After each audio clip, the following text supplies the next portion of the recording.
So welcome to the session today, and I apologize.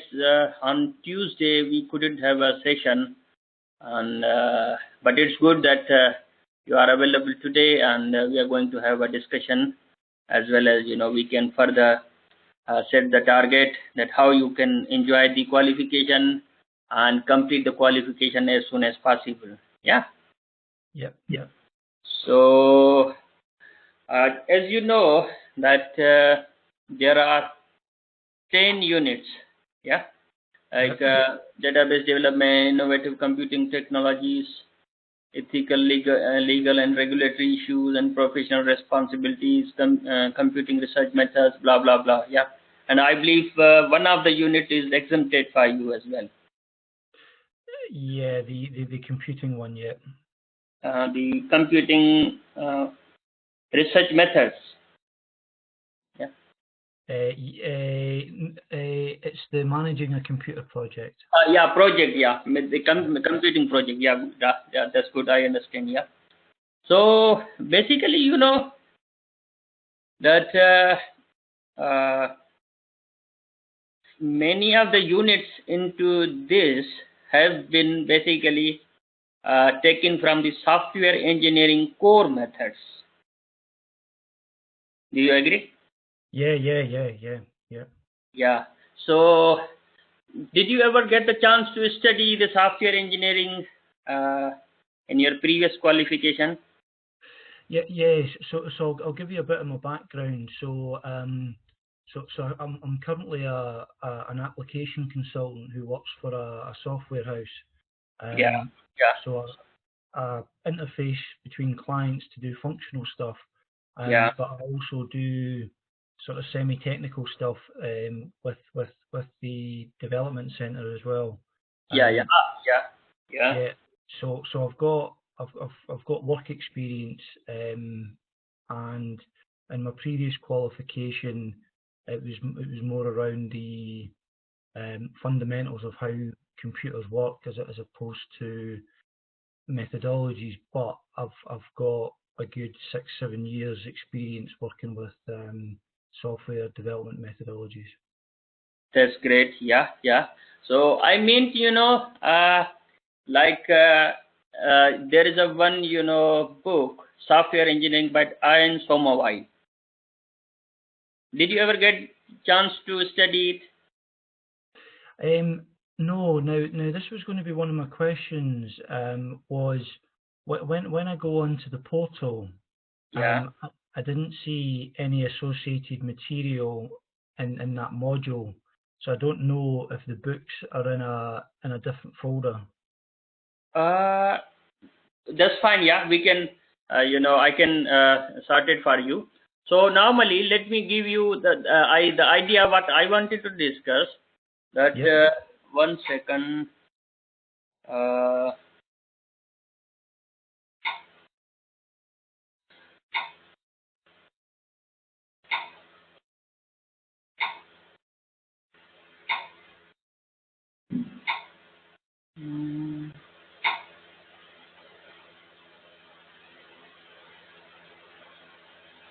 Well, so the very well-known book, The Software Engineering by Ian Somawai, yeah. So that's being taken as a textbook in many universities, yeah. And the idea behind the software engineering is that they have splitted the certain topics, like if you simply say that how the software engineering is being defined like a systematic way of designing a software, isn't it? Yeah. So even previously the softwares were used to be developed, yeah. Let's say from the first, the early ages, the programming languages from C, even in the assembly languages, the people used to develop the softwares, but they didn't have any, a methodology, yeah, to carry out the software development. Yeah. And obviously the reason, let's have a general topic today, and we'll come to the assignment. Yeah, is that okay? Yeah, brilliant. Yeah, good. And obviously, because you have already studied the LO1 and certain, you know, the methodologies, yeah. So let us discuss some, you know, the history and come to the kind of, you know, strategy, yeah, that where we stand and how we need to move further for the assessment and assignment, and obviously for the research work as well, yeah. Yep.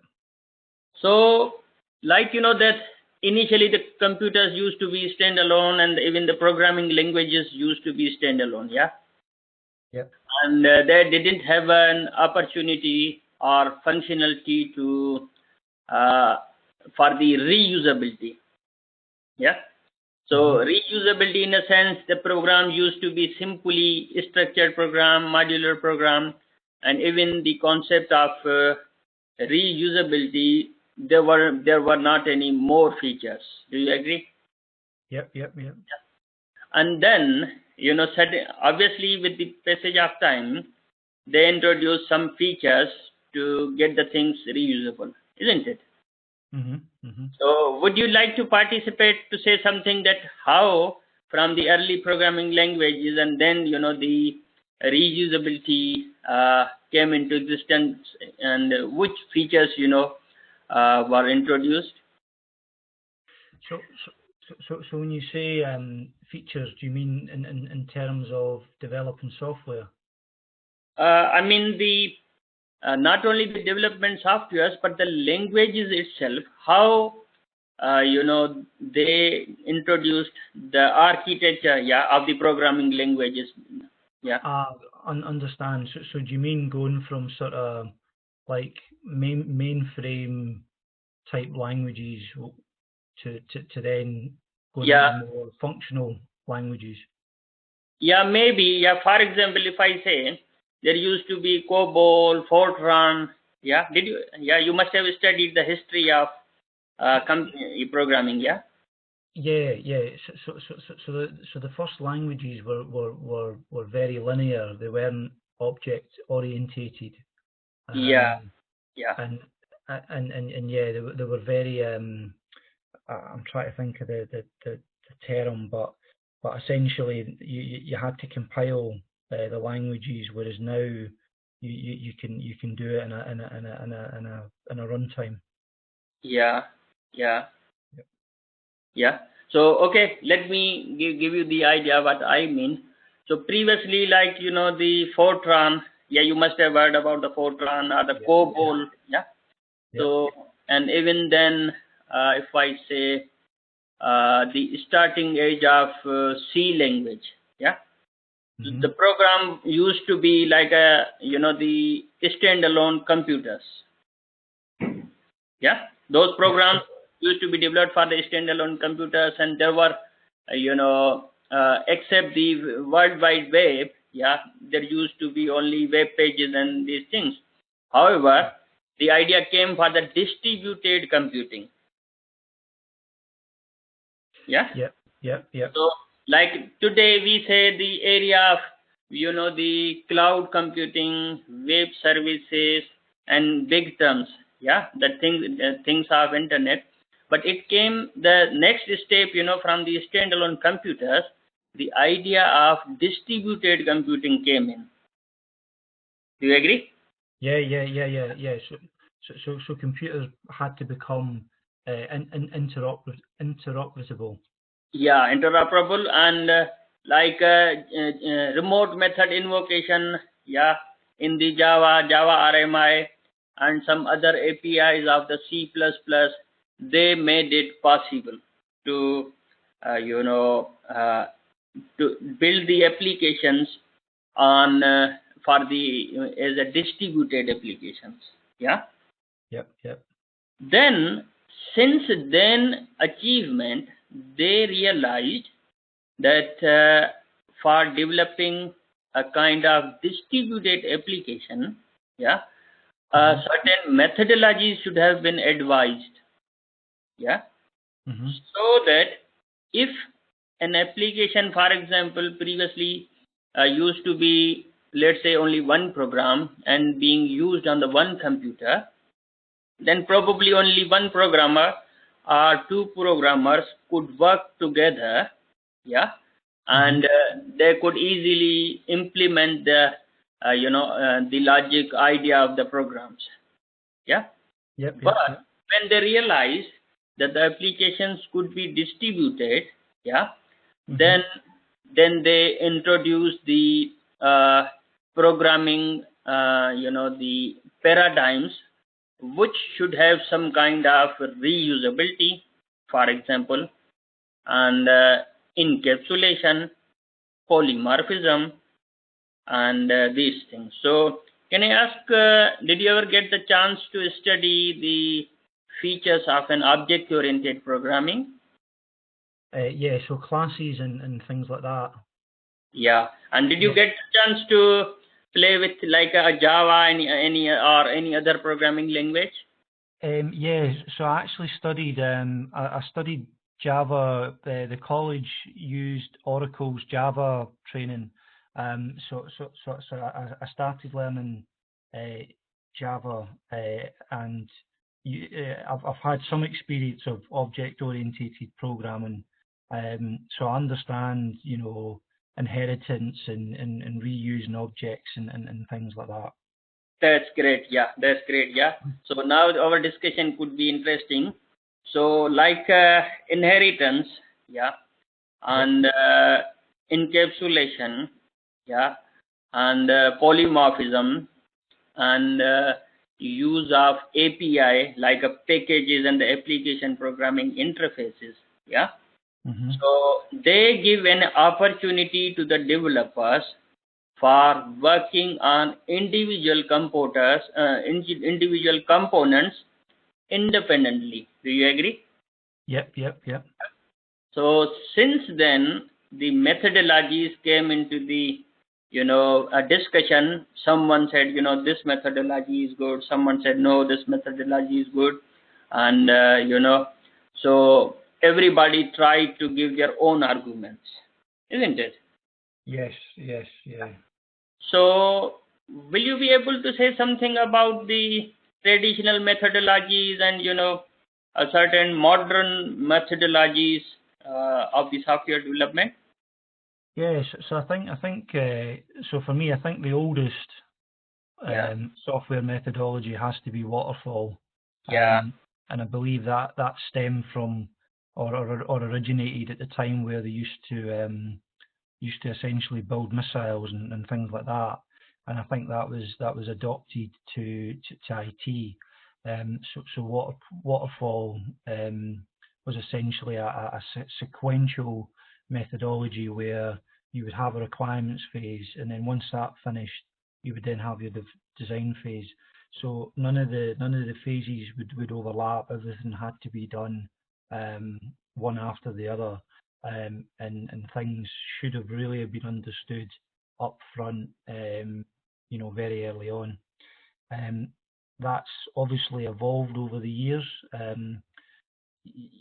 For me, I kind of group I group the methodologies into three: Waterfall, incremental, and then Agile. And under Agile sits many variations of that, such as Scrum and what's the other one? DSDM and the extreme programming, and extreme programming, and I think everyone has it. So every one of these has its own advantages and disadvantages, and I don't think there's much between them. I think it really depends on your setting, where things are going. But Agile is a methodology where you're very iterative, where you can start building pieces of an application and bringing it to life a lot earlier on than you could if you were doing it a waterfall way. Exactly and perfectly, yeah. So that's the idea behind the traditional software development and the new methodologies, yeah. And one more thing to add, that if we look at the system development life cycle, then then by default the system development life cycle stages, they exist same.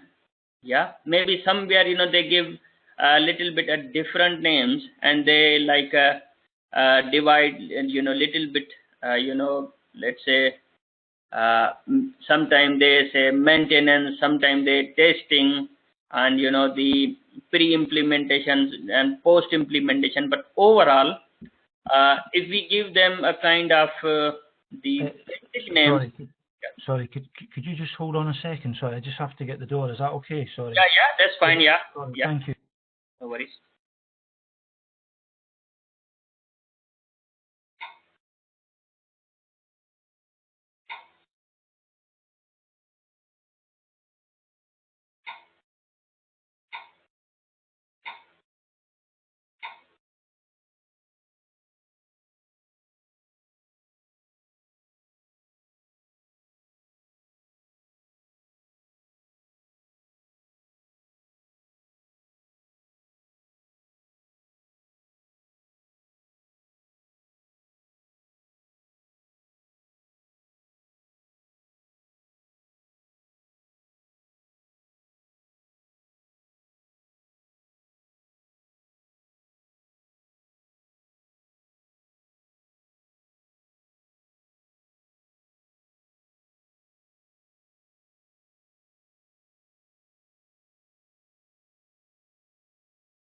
Aye, sorry about that. No worries.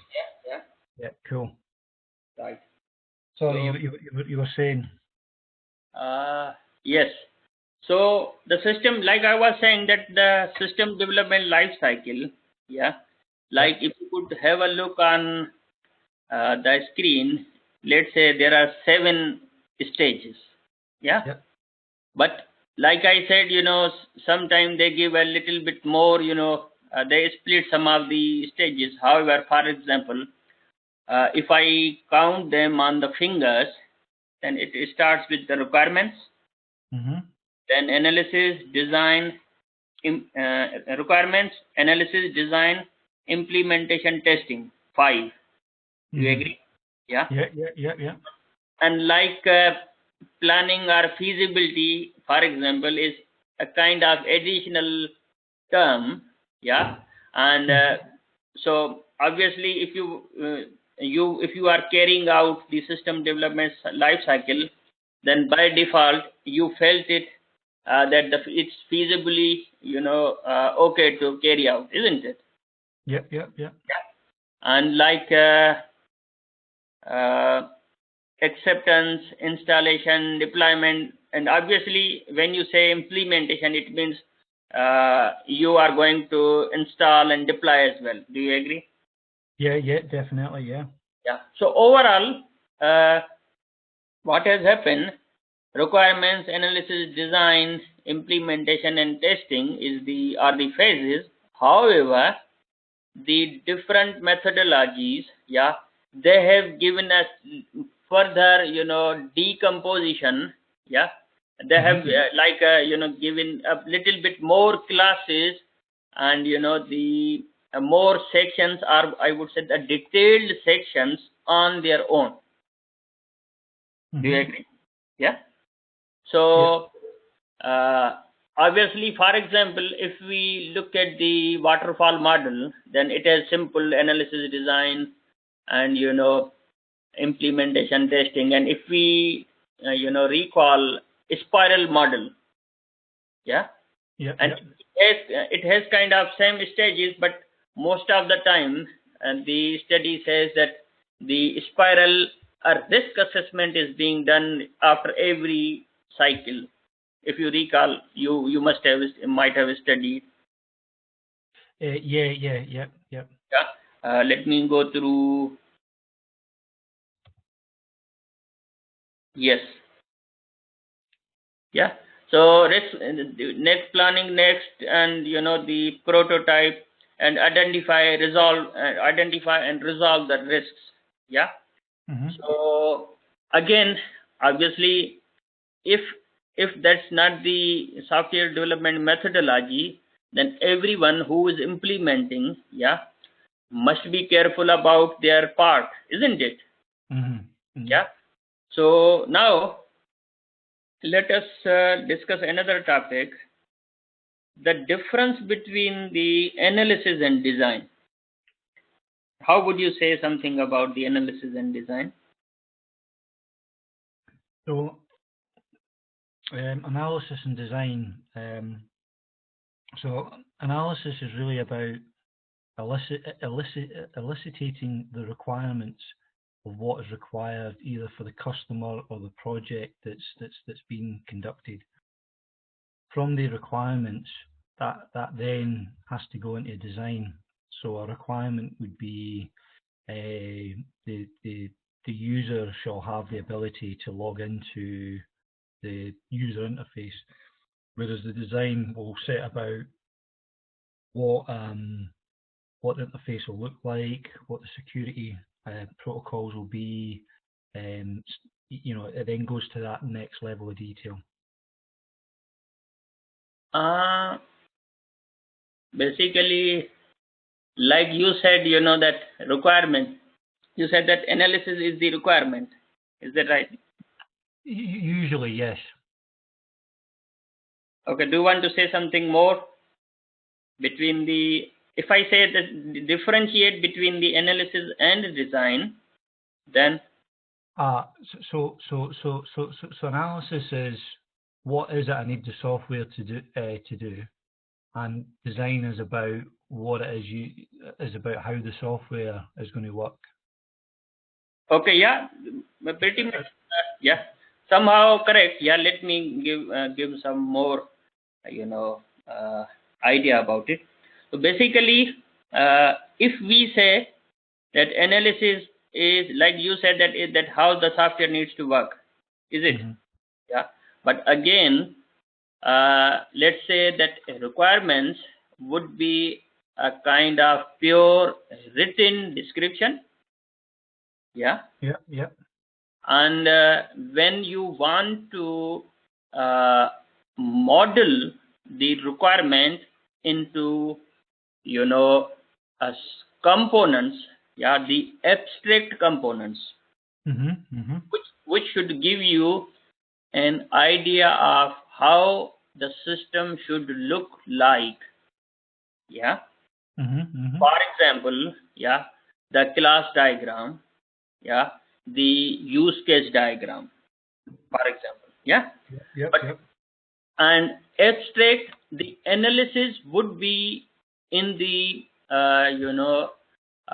modeling language again, but it would be independent of implementation details.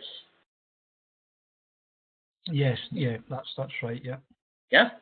So what happens when you analyze, and then when you come into the design, then you refine the analysis, and try to give the implementation detail, so that it should be easily understandable by the programmer. Got it? So, for example, at the analysis level, there's a big discussion, and even there are certain selected, components in the modeling, language. So some of the components you can say, obviously, if you would talk about the UML, so then few components are used at the analysis level, and few components are at the design level. So for example, interaction diagram, so the interaction diagram would be considered as the design level diagram, and obviously you would be defining the exactly how the system should be collaborating with the different components, yeah, and would be a better and clear and concrete implement in the concrete detail for the implementation. Yeah. Yeah. Yeah. So that's the idea behind. Yeah. Yep.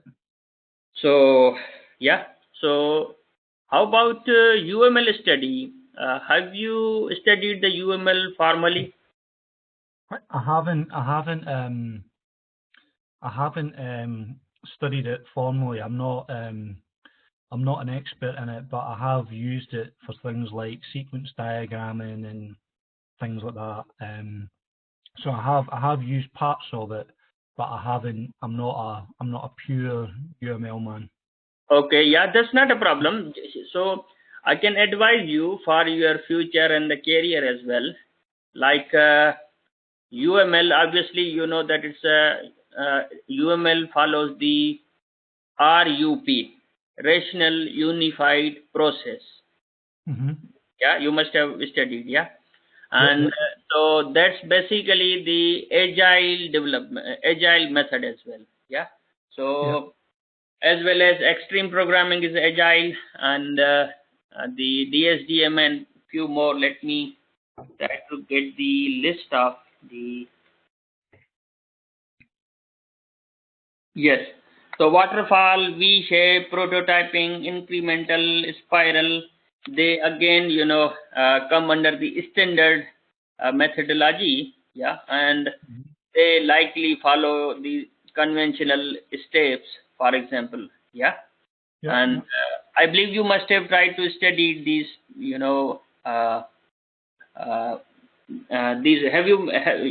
Did you go through these methods? Yeah. Yes, so I've got an understanding of some of them, but I'm not an expert in them all. Yeah, that's fine. Yeah, to be honest, yeah, there is a variety of the methods.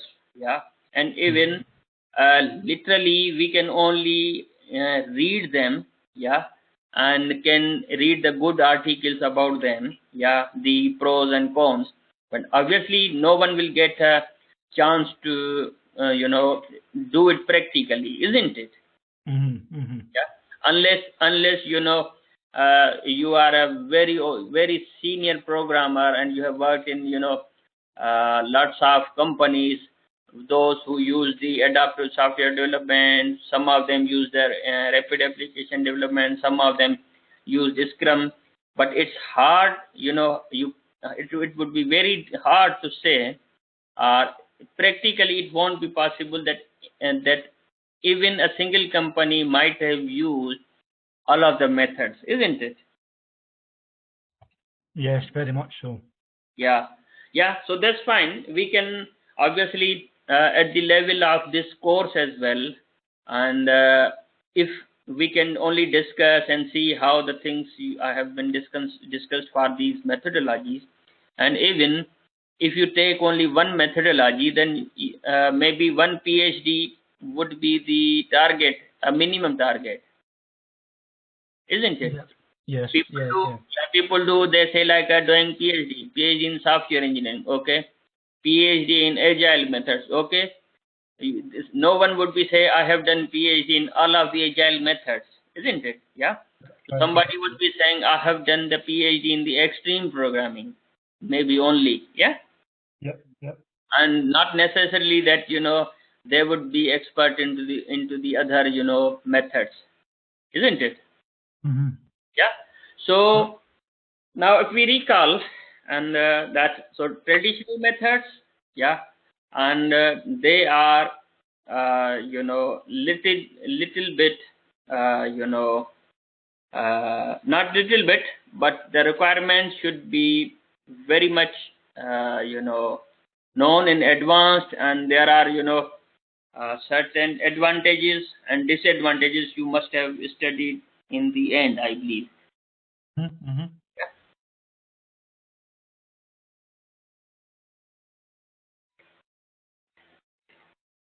Well, there are the other, I will share with you the few more, differences as well. Yeah. So let us,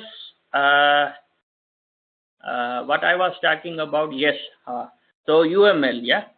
So UML is the unified rational process. It was, proposed by 3 writers, Bush, Ramba, Jacobson, yeah, and they wrote a book, UML Distilled, yeah, and UML Distilled. They have, I believe, it should be here, but I will make sure the name of the books, yeah, I am referring today would be available on the Moodle definitely, yeah, and all the recommended books would be, available for download as well. Obviously, there will be the electronic one, but as far as the personal use would be fine, yeah. So let me come to UML, yeah. So UML is the unified modeling language, which is the rational use unified process, and in the unified rational process they have the stages again, yeah, like when we say that analysis, design, and implementation, then they call like inception, elaboration, and few more. Like inception is the kind of feasibility. Let me show you what they mean.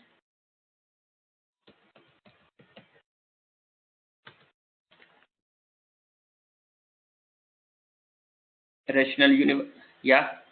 The phases are inception, elaboration, and there's another name, yeah, construction and transition, yeah. However, if you would rename, yeah, you can easily rename to the analysis, design, implementation, and the testing, isn't it? Yeah. Like inception, the idea of the project. So idea of the project is basically the requirement, what they really want. Yeah. And elaboration is project's architecture. Yeah. Architecture is actually the analysis and design, isn't it? Yeah.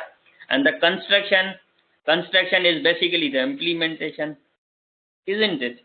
Yes. Yeah. And the transition is basically the deployment, or if you say testing, or under the maintenance, or let's say support, isn't it? Yep. So this proves and this further clarifies that the actual software or system development life cycle stages, yeah, they are generic, yeah, and different methodologies have tried to give them their own names and little bit further classification and the priority of the steps to be decided, on their own, isn't it? Yeah. Yeah. Like, let me show you a few more, uh,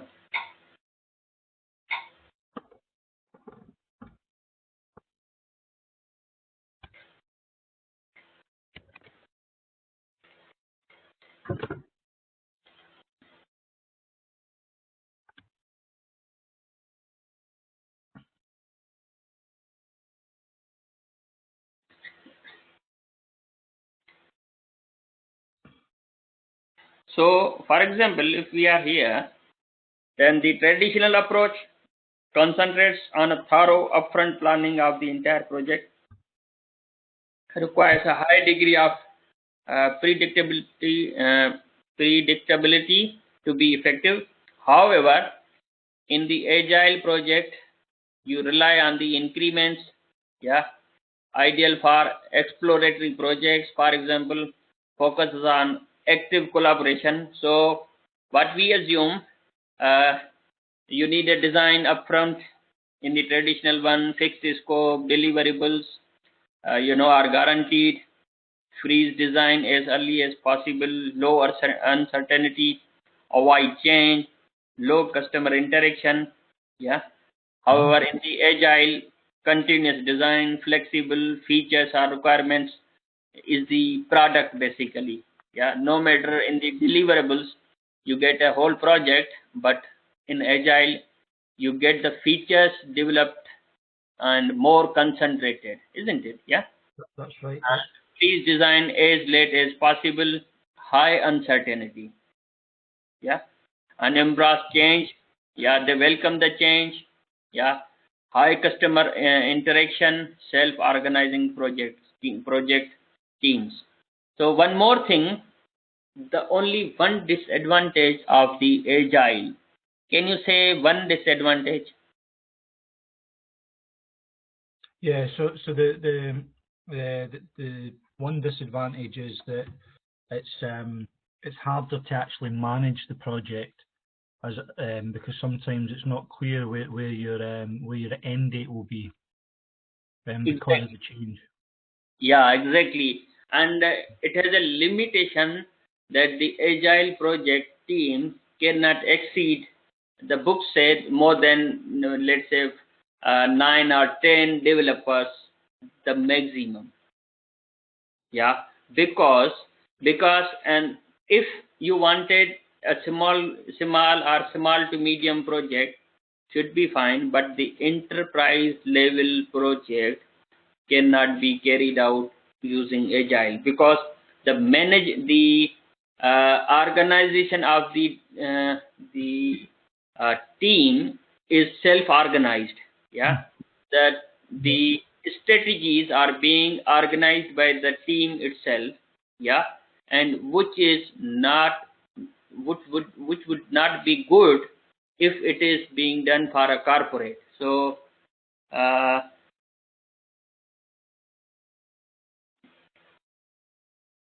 so basically, that is a big disadvantage, that you cannot carry out the Agile for the large programs. Let's say just one biggest disadvantage. However, at some medium-sized project should be fine. Yeah. Yeah. Completely agree. Yeah. So now that was the discussion about the methodologies and this unit. Yeah. Let's see. Is based on the 2 LOs, learning outcomes. Understand the role of methodologies in the software development. So literally, the topics, let's say, system and software, system software and application software. That's a kind of introductory, and the main topic is the development methodologies. Yeah. So let's say the phases of the software development, like I said, that the core methods, they fall under the system development life cycle or the software development life cycle. Yeah.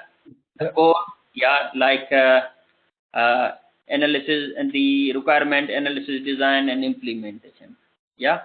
And the variation gives you a kind of the advancement into the methodology, like we discussed, from the conventional, the traditional one, to the modern. We say modern.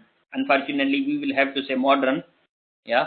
And however, like, it is important to say that none of the methodology, yeah, has become the standard so far. Yeah, that's right. Yeah, and they haven't been approved with any consortium or any standard yet. Yeah.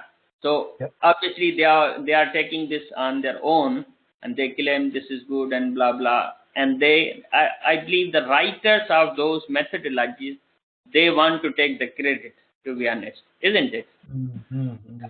Right. So the first part is the about the methodologies, and the second is that be able to design an information system using software development methodology. So you will have to give the justification, like that which one do you like, whether the heavy versus lightweight. Yeah. And obviously agile are the lightweight and the others are the heavyweight, and then you select either extreme programming or Scrum. Yeah. And so then you need to evaluate. Yeah. So let us go to the assignment now. Yeah. And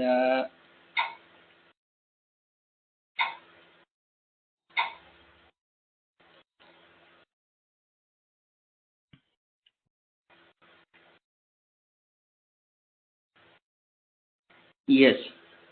So I think you must have studied this, assignment brief, yeah? Yeah. So I have actually already started to draft the content for this. I've just got some clarifications that I wanted to ask. Yeah, sure. Yeah, go ahead. Yeah. Yeah, so I'm comfortable with the scenario because the scenario has just given me some content to work from. So there's a slide deck that talks about the assessment. Let me just see if I can get it. Yeah, I can scroll for you. Yeah. Yeah. So not here, but in Moodle there's a presentation called Software Development Methodologies Assignment Discussion. Okay. Yeah. And it gives some suggestions, like for example, if it says evaluate, yeah, then use between, I don't know, just say 200 words. Okay. So how I've interpreted that is, if you go back to the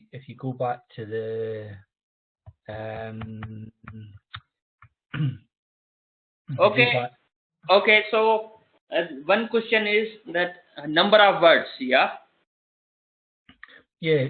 So what I wanted to clarify was the assignment. So the assignment says use a reference guide. Okay. Yeah. Now when I read that, and then when I read what it's further down, where it gives detail of, so it says here, it talks about creating a booklet. Yeah. So one second. In this assessment, sample assignment, yeah. Yeah. So what I wanted to understand, so the way I've structured the learning outcome is I have started to write it in a Word document, and just put like the task, what the task was, and then I've started to write content in it. Yeah.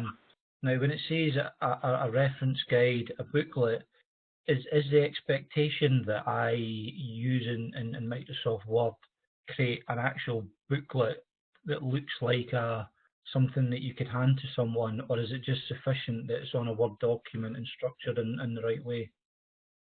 Okay, yeah. So where it is saying, can you, guide me in the in these guidelines? Are there's a presentation, there. Yeah. Sorry, 2 seconds. I'm just trying to. Okay, yeah. You take your time, yeah. Just try to find where it was. Yeah. So. Yeah, take your time, yeah. Okay, maybe it was my let me just see, where is it? Here it is. Right. So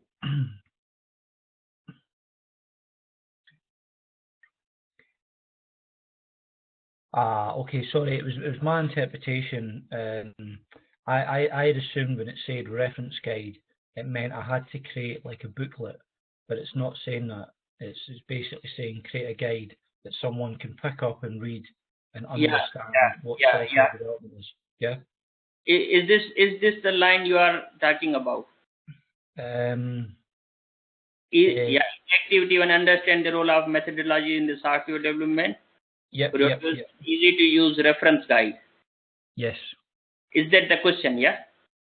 Yes. So I didn't know if I had to create this into a physical booklet or no. Okay. Yeah. Let me try to explain. Basically, let me try to give you the idea of these assignment briefs. Yeah, literally what happens, sometime the assessment is being done by the exam in the qualifications. Yeah, you know how the exams are conducted, like you are given the questions, small and short questions, and then you try to write on the answer book and within the center. Yeah. Yep. Yeah, and these and this assessment is on the basis of the assignment, the whole qualification. Yeah, isn't it? Yep. Yeah. Yep.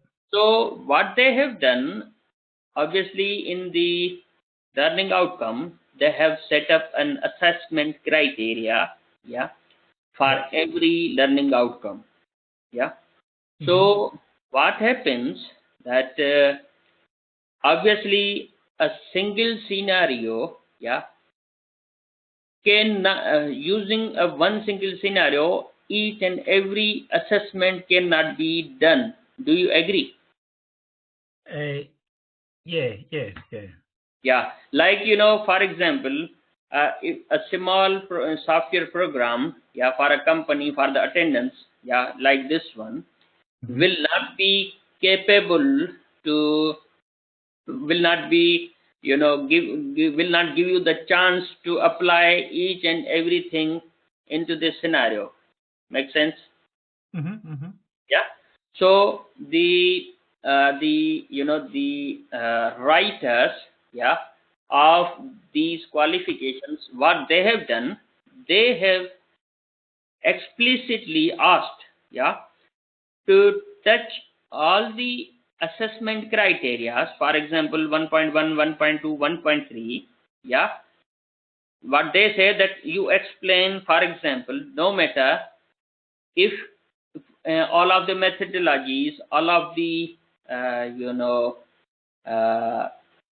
one second, for example, all of the methodologies, all of the system softwares or application softwares would be used within the scenario or the project or not.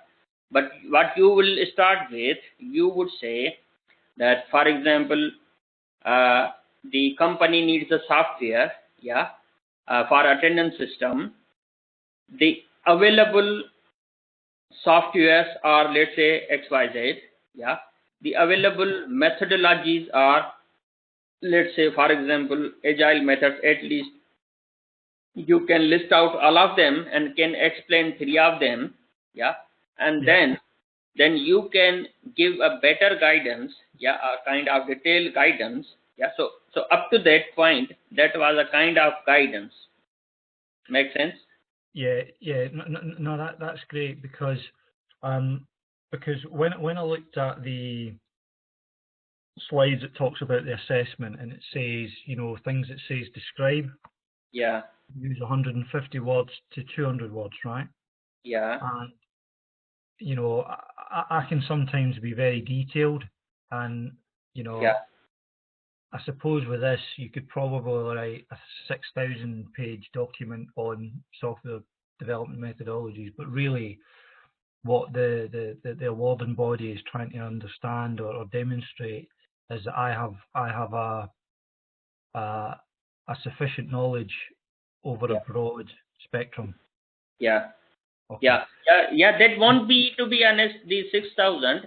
But what I believe, I'm not sure, that it would be 200. But what I believe, from at the level of level 5, if you would start to write 3 methodologies, for example, and some of the explanation between the system software and the application software, at least giving them a list, yeah. And if you would try to explain the phases of the software development, yeah, then it can take easily from 600 to 1,200 or maybe 1,500 easily.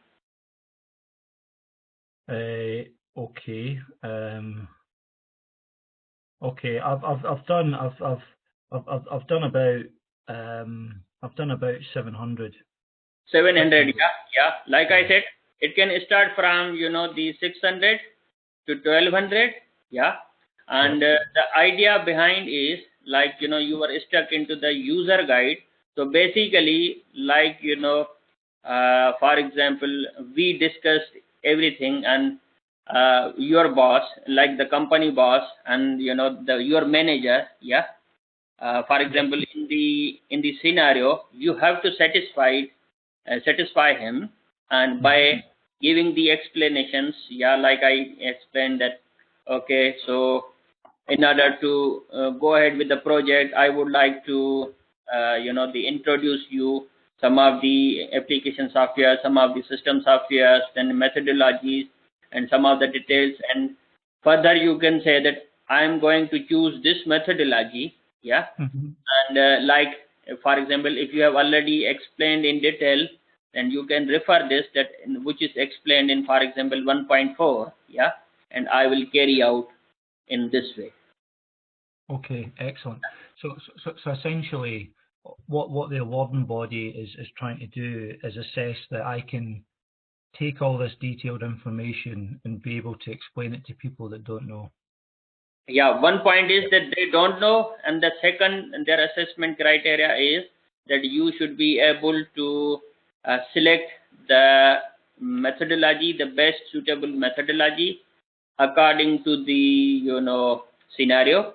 However, for example, if the scenario is very small, yeah, but you should have selected the scenario according to the nature of, you have selected the methodology according to the scenario, yeah. For example, which is the small, yeah, and even if it was the size of the large, then you were still capable to select the the different and the bigger methodology. Make sense?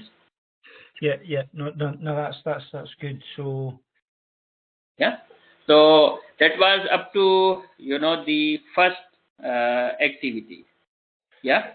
Yeah. So okay. So just a quick question as well. So in this reference guide, okay,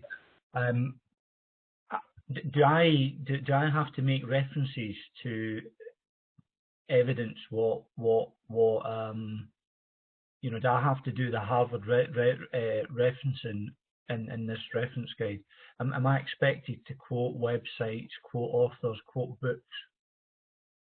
Say again. So for learning outcome 1, yeah, am I expected to use references to back up my text? Definitely, yeah. There is one thing that again, in order to write something, yeah, obviously at the assignment level, yeah, if you rewrite something, for example, and for example, if you are talking about the rational unified process, for example, there's a methodology again, yeah, and you selected, for example, the RUP, and you can say at the start of your paragraph that I'm going to use the RUP, yeah, and RUP has 5 stages: inception, elaboration, construction, and the fifth one. So you can give like either Harvard reference, yeah, but it is good that because most of the books and they recommend the Harvard reference. Otherwise, there is another reference which is a numbered referencing, yeah. Number referencing, like you put the number in front of the place where you use or quote, and you list out the reference in detail in the reference section. Yeah. So yeah, sorry, 1 second. Yeah, one more thing. Like if you are going to publish this paper, yeah, for example, just an additional, then each and every line, for example, must have been either rearranged, yeah. An idea, for example, if you want to say something, then it is good that you can say according to this reference, yeah. And obviously, if you are quoting any definition, yeah, under the double quotes, yeah, then that must be referenced. It's called the that, because you are not saying any idea by yourself, but you are saying you are quoting someone else's research. Yeah. Yeah. So if you might have seen, for example, any research paper, have you get the chance to read any 2 or 5 page research paper? Yeah. So what they do, they graph the paper, and they at least, the research papers, they use up to 30 references for 2 to 3 page, research article, isn't it? Yes.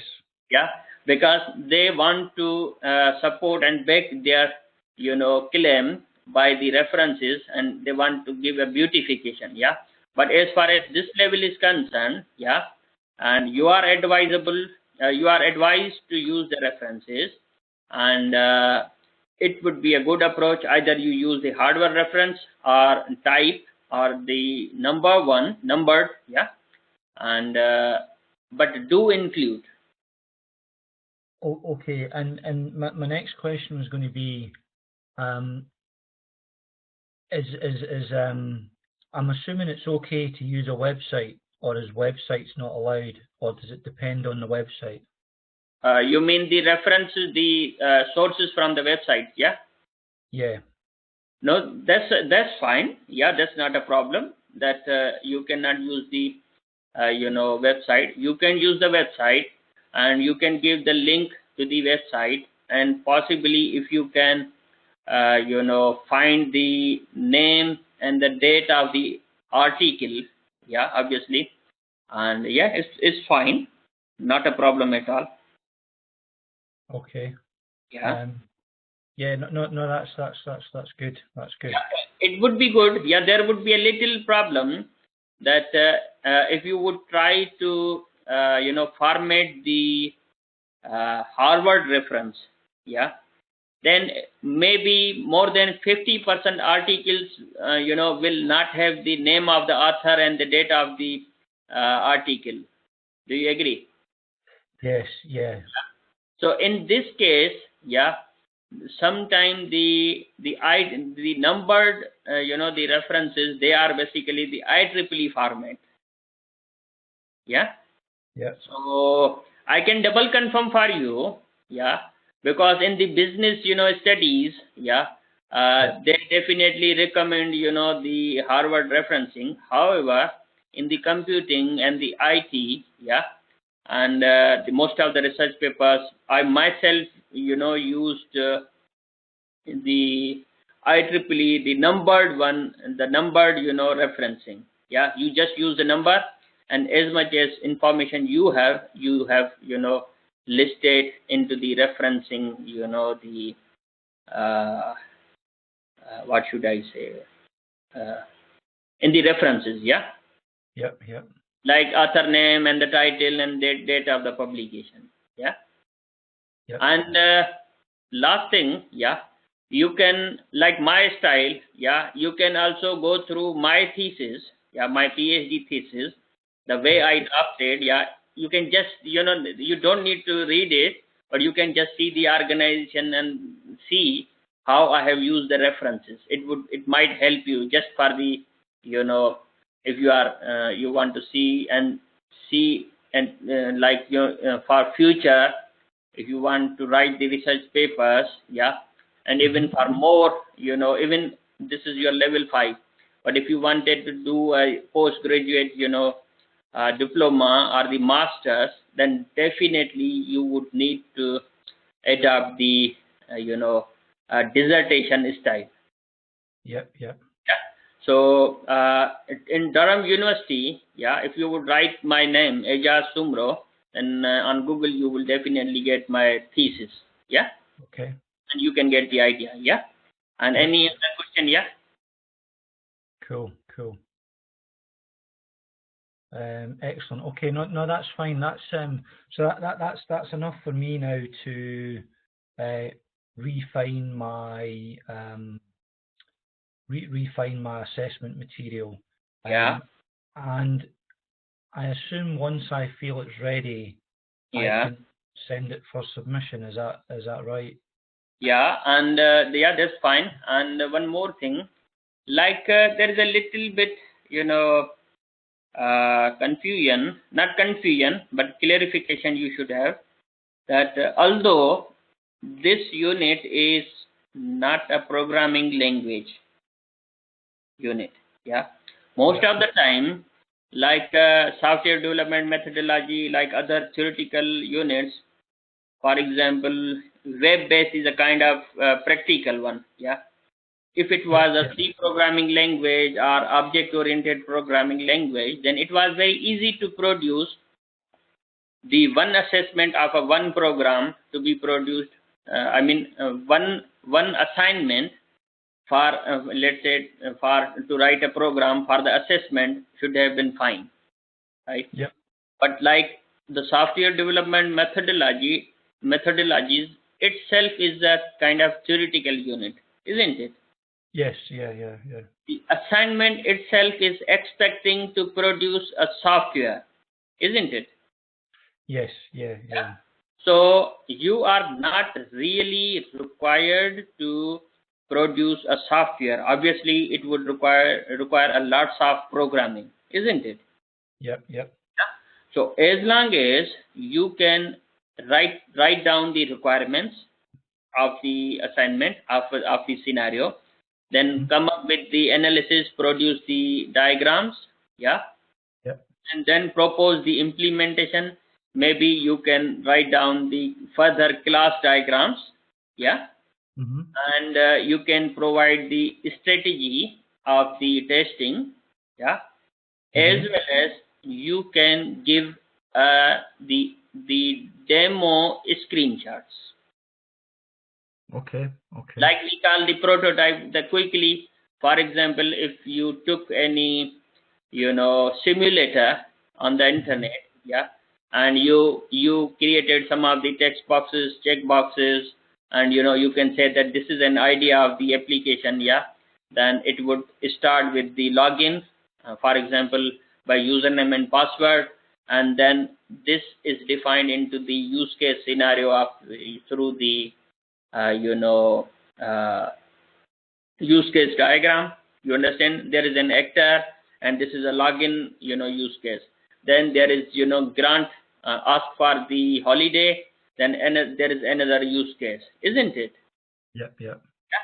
So maybe, this could take your lots of efforts, but once you would do this, then obviously this would give you, kind of learning, and it will help you to get this pass as well as your qualification.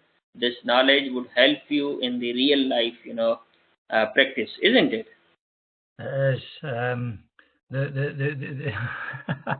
It's funny because at the moment I'm in an analysis phase with a client that doesn't know what they want, and the requirement is for us to do most of the effort to try to elicitate the requirements. So I've been working day and night for the last 2 weeks to try to produce some design documents. So the thought of having to do it for an assessment, doesn't excite me, but I'll do it, if you understand what I mean. Okay, I can understand, that it would be very difficult for the, for you to close the requirement, close the chapter of the requirement. So definitely it would be a kind of agile development, isn't it? Yeah. Sorry, how do you say your name? Is it Ajaz? Yeah. Okay. No, sorry, I didn't know how to pronounce it. That was okay. So Ajaz, so learning outcome 2 is about me actually writing the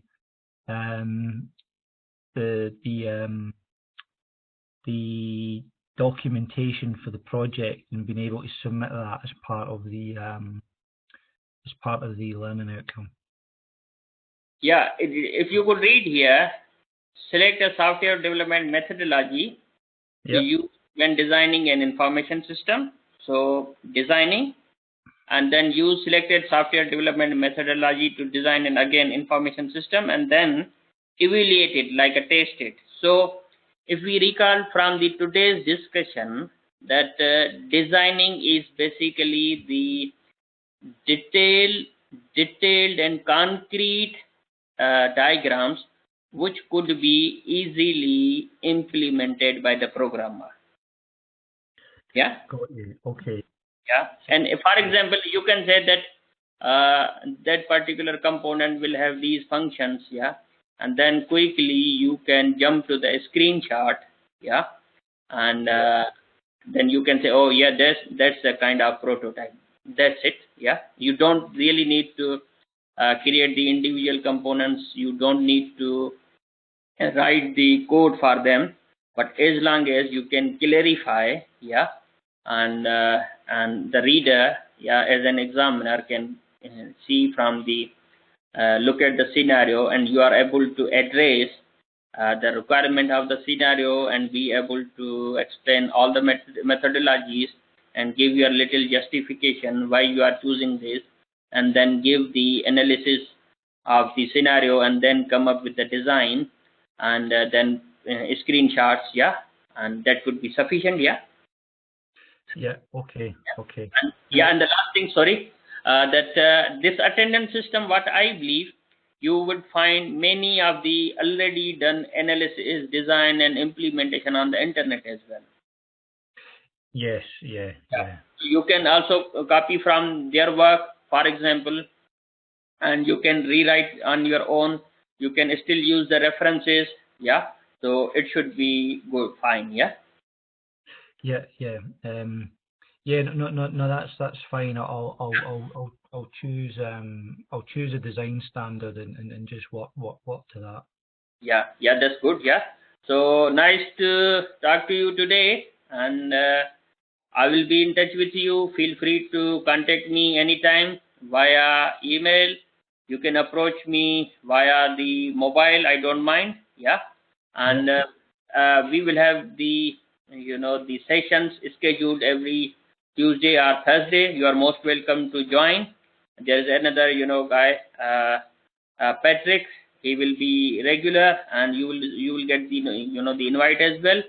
And it's fine. If you are unable to join, then you will have a recording as well available on the Moodle. Yeah. Excellent. Thank you.